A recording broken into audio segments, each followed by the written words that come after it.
Physics 102. My name is John, and today, me and my friend Dom are going to discuss Newton's three laws of motion. His first law is an object at rest tends to stay at rest, whereas an object in motion tends to stay in motion unless altered by an exterior force. His second law of motion states that force equals mass times acceleration. His third law of motion states that every action will have an equal and opposite reaction. These laws will be repeated a lot of the time throughout the video, so please hold tight and enjoy the video. Let us first examine the first law. An object at rest stays at rest, whereas an object in motion stays in motion unless altered upon by an exterior force. Now there are two parts of this law. Let's look at the first part. An object at rest stays at rest. Let's look at a few examples. An object at rest. An object at rest. An object at rest. An object at rest. The second part of Newton's first law states that an object in motion tends to stay in motion unless altered upon by an exterior force. Here are some examples. An object in motion. An object in motion. An object in motion. Good afternoon, everyone. I'm Dominic Bucalo, and today I will be discussing Sir Isaac Newton's second law of motion. Newton's second law states that the acceleration of an object is dependent upon two variables, the net force acting upon an object and the mass of the object itself. The acceleration of an object depends directly on the net force acting upon the object and the mass of the object. As the force acting on an object is increased, the acceleration of the object is increased as well. As the mass of an object increases, the acceleration of that object decreases.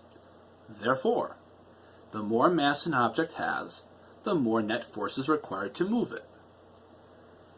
And in this video today, I will explain and demonstrate two examples of Newton's second law in everyday life. The first example I will share with you all today is the fact that it is easier to push an empty clear storage bin than a full one. I will now demonstrate this for you all.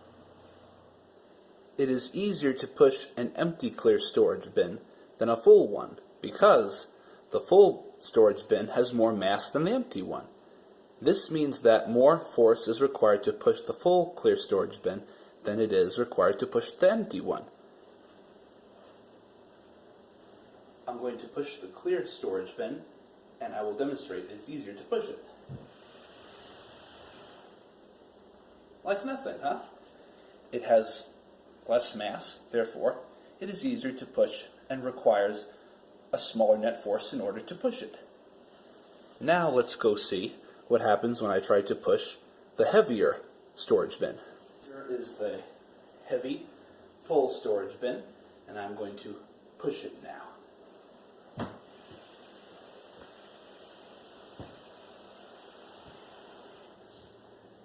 It's a lot harder to push that one because it has a heavier mass, therefore more net force is required to push it. And now I'm going to demonstrate the second example of Newton's second law of motion. The second example I will share with you all is simply kicking a soccer ball. When we kick a ball, we exert a force in a specific direction, which is the direction the ball will travel. In addition, the stronger that the ball is kicked, the stronger the force we put on it, and the further away the soccer ball will travel.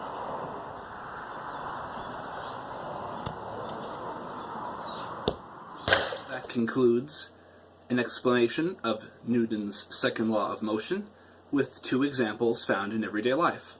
I hope you all enjoyed.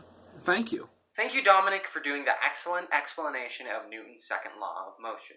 Now, I'm going to finish it off by explaining Newton's third law. For every action, it will have an equal and opposite reaction. This is a very simple law and was a lot of fun to demonstrate. Please enjoy the examples. Reaction. Reaction. Are you from Tennessee? Because you're the only 10 I see. As you could see in each of the examples provided for you, you could see an equal and opposite reaction. When I dropped the tennis ball, you could see the tennis ball fall by the force of gravity and then bounce back up because of the natural force exerted by the table.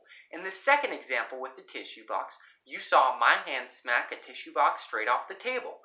The force, being my hand, and the tissue box could only exert a small natural force, not enough to resist the force of my hand, therefore causing it to fly off the table. And the third one was just me getting slapped in the face, and we thought it'd be funny. Thank you guys so much for watching this. I hope you guys learned a little bit, or at least reviewed a little bit. I hope you guys have good luck with your finals.